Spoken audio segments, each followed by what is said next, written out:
They're off and racing. Cotterwood Cathy gets away cleanly. Also right there too, that's a sensational storm. Closest to us, Melmick is also traveling nicely. And over in the middle, that's just moving quite prominent. Right there too, that's Wildfire. Over on the far side, Empress Nakila. So they're spread right across the track, just moving. Quite prominent on the far side. Right in the middle, that's Wildfire. Cotterwood Cathy is right there too. Also coming on, that's the Gifted One. They come out of the chute and heads towards the 2 furlong point, and it Cotterwood Cathy, Wildfire.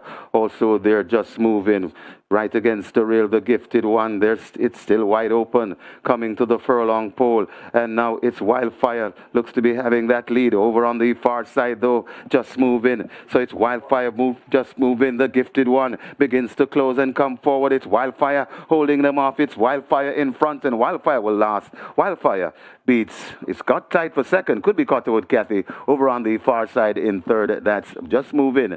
The Gifted One is fourth, and maybe Melmick in fifth.